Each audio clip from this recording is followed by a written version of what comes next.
Hi, it's Nick Aster with TriplePundit.com. I'm here at the Sustainable Brands 2012 conference in San Diego, California.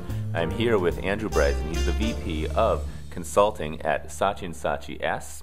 And Saatchi S has just come out with a new report called An Elephant in the Room. This is basically lessons in CSR and sustainability from India. Tell us a little bit about where this came from. Sure. So Adam Werbach, our chairman, and I took a trip to India about a year and a half ago.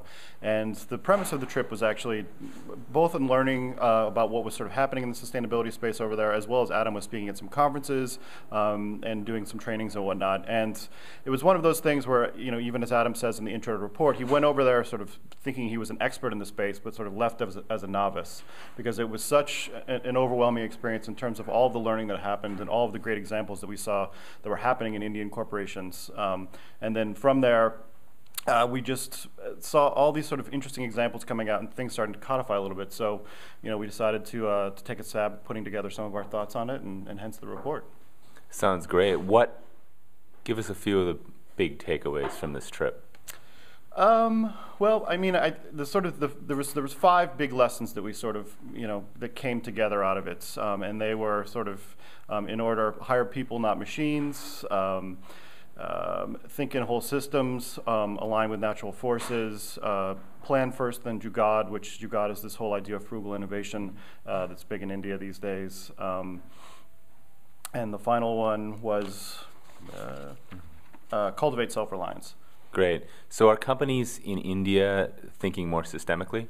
I think they are. I mean, and it's an interesting thing because I think they've somewhat historically been forced to, because of the fact that they haven't had a lot of infrastructure and sort of government pieces to back them up, and so they have to really sort of pull together in different interesting ways in order to really grow and succeed. So an interesting example sort of on the whole system side is a company called Jain Irrigation Systems, which actually started as a company that was really selling drip irrigation systems, and was started by 2 guys who literally walked out of the desert looking for food and water, and built this company from the ground up, and now it's actually turned into this incredible vertically integrated company that actually also is one of the biggest food distributors in the world. And so they've taken the idea of teaching and working with farmers about drip irrigation all the way up to, you know, distributing food and being a resource all the way up and down the value chain. It's almost the definition of systemic. Exactly. What about this idea of people, not machines? I think I know intuitively what that means, but tell me a little bit about where that came from. Well, I mean, for us, it was partially, you know, looking at what was happening in the economy these days, and, you know, all of the idea that there's all this sort of incredible workforce that could be tapped in, and really seeing how in India, you know, partially due to sort of resource constraints, but partially just because it seems to work better, they've developed some really interesting systems in terms of using people at a large scale that would maybe be done mainly by technology over here. So for example, there's a company over there called Flipkart.com. It's sort of India's answer to Amazon.